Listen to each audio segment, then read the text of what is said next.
Hi, hello and welcome to the Cat Chat YouTube channel.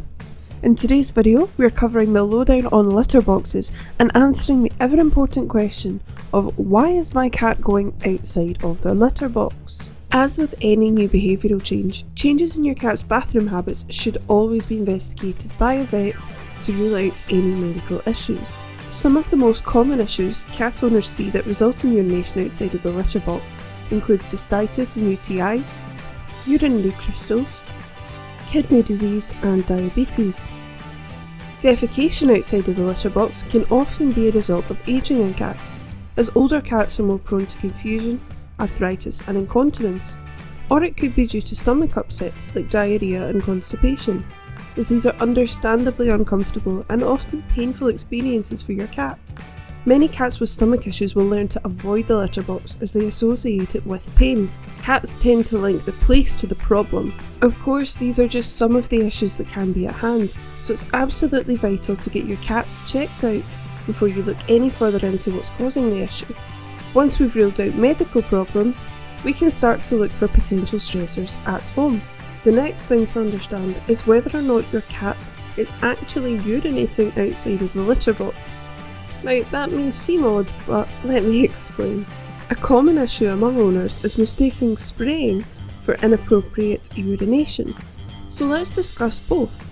If your cat hunkers down to a near sitting position, almost squatting, to go, then they're urinating. If your cat's standing up, backs up to a vertical surface, lifts their tail and sometimes quivers it, then they're spraying. Here are two really great examples of one cat urinating while another cat, albeit a lion, sprays. So, what is spraying?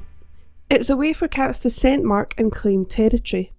Spraying is a very concentrated spurt of urine, and its purpose is to stain an object with the cat's scent to let others know that it's claimed. Spraying behaviour usually stops when a cat is neutered or spayed. However, if a cat continues to spray after their operation, we then need to look for the stressor that's causing the issue. So now that we've covered the difference between urination and spraying, let's try and see what potential stressors could be at hand. So, we have a clean bill of health from the vet, but there are still issues with our cat going outside of the litter box.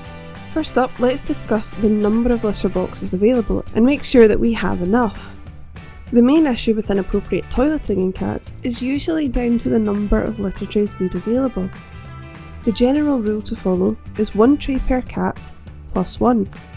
So if you have 2 cats, 3 trays, 5 cats, 6 trays, and so on. Reason for this is pretty logical. Most cats aren't too keen on urinating where they defecate, as they're mostly very clean animals.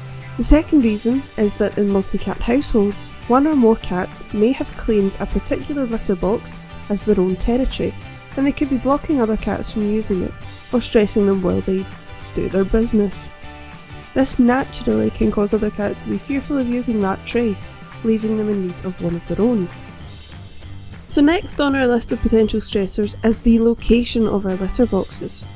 This is another really important thing to consider when assessing your cat's toileting behaviour. Trays should be spaced out and never placed next to one another, and there should be at least one box per floor in the home that your cat has access to. We should aim to have a mix of socially important places and quiet, secluded places when we're placing our litter boxes. Placing a litter box in the most commonly used room in the house is really important, as not only is it likely where your cat hangs out, and therefore easy for them to get to, but it's also a great way for your cat to feel secure and at home in that room, as, if we remember, toileting is one of the ways in which cats can scent mark and claim territory. A quiet corner or space in that socially important room is the ideal placement for a box to make your cat feel more confident and like they own the space. Giving your cat somewhere entirely undisturbed is great too, and you should aim to have at least one private litter box and one that's more public. A private space could be in a spare bedroom that's largely unused or anywhere void of foot traffic most of the time.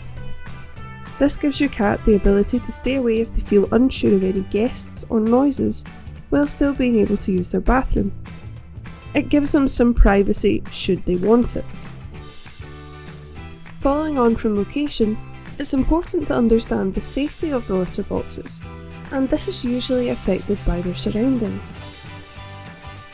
Many things can influence how safe a cat feels using a litter box. Here are some of the main ones to keep in mind. Do we have any windows or doors nearby? These could, for some cats, cause stress as it's an entry or viewpoint for potential aggressors, and cats using the litter box are already in a vulnerable position. This is actually a really common reason for spraying. Your cat may see another cat outside spraying and feel the need to reclaim their territory. Even though the other cat is outside, in their minds they are reaffirming that this is their space, letting the other cat know that it's already spoken for. Another thing to consider is whether or not your placement has made the litter box a little bit too private for your cat. Litter boxes that are hidden and out of the way may be the owner's preference, but they can make a cat feel insecure if they're in a multi-pet household. What if another pet ambushes them while they're doing their business, and you're not there to hear or help? It's a rare one, but it's definitely worth considering whether or not your litter tray is too far away for your cat to feel safe using it. Next, let's look at the different types of litter box.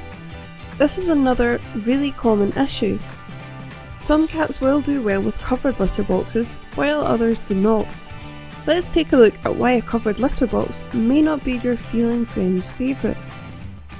Cats can be easily trapped in a covered litter box by another animal in the household, as there's only one way in or out usually. If this could be the issue you're facing, you could consider an open top litter tray, which is one with no cover, or a covered litter box with 2 entry points, like this one from Modcat. With this, it's important to understand your cat's thinking, and while some will benefit from multi-entry litter boxes like this, others will find them even more daunting, as it's another entry point that they do have to protect and be wary of. This is why the recommendation is generally to have an open top litter tray with no cover at all, but if you're really against it, you can definitely try multi-entry boxes first. Next up is smell. While as owners the ideal litter box keeps the smell enclosed, for cats that's pretty off-putting. Closed litter boxes shut the smell in with the cat. This is why daily scooping is so important, particularly if you're using a covered litter box. So, we've discussed the covered litter box. Are there any other things to consider when looking at litter box types? Yes. Size first of all. Cats need plenty of room in their litter box, specifically enough room to move and turn around comfortably in it without being pushed up against the sides. If your cat's bathroom is too small, this is going to be really off-putting for them. The next thing to consider is the height. Older cats with arthritis, or those with shorter legs like Persians, can have issues with getting in and out of the litter box if the sides are too high. Thankfully, there are plenty with lower sides or entry points to solve this very problem. Making sure that your litter box is the right height for your cat to get in and out of is another really important consideration. So we've reviewed the litter box types, setups, and those are absolutely fine. So what else can cause our cats to avoid their litter box? Well, the type of litter that we use. Not all cats will be comfortable with each type of litter, and it's important to try out different kinds to find out what your cat prefers. Here are some of the common issues found with some litter types. With wood or paper pellet litter, some cats will find the pellets uncomfortable to step on as they're large and chunky. With clumping litter, the litter may be too fine and can get caught between your cat's toes or under their nails, and this can be pretty uncomfortable. Clumping litter is also particularly bad for producing dust when your cat uses the litter box, usually after burying their waste, which can be an annoyance for them, but it can also be unhealthy and cause respiratory issues when used long term. It can also clump to the fur on their bottom or their paws, causing tugging and discomfort. Some cats find silica litter uncomfortable to step on as the granules often have sharp edges. Silica granules can also make a crunching sound when your cat steps on them, and this may make your cat a little bit wary or uncomfortable. Many cats also do not tolerate the smell of scented litters well, as their sense of smell is much better than ours, and these litters are really made for us. Cats can avoid their litter tray as a result of these strong scented litters, so it's therefore best to use unscented litter. Another thing to consider is how often you scoop the litter tray. Daily scooping of soiled litter is really important to keep your cat content with their litter box. Another thing to note is that if your cat has soiled outside of their litter box, it's important to clean the area with an enzymatic cleaner, specifically for cat accidents. Using bleach or other cleaners that contain ammonia is a bad idea, as these will smell really similar to your cat's urine and it will attract them to use the area again. And that brings us to the end of the video. Hopefully you've got some great tips and tricks to take away and try with your cats to help with their litter box issues. If you found the information in this video helpful, please do think about liking and commenting, as it's a massive help to me and completely free for you. On this channel I do cover all things feline, so if that is of interest to you, and I assume that it must be given you've just watched this video, please do consider subscribing. Thanks for watching and take care, bye bye.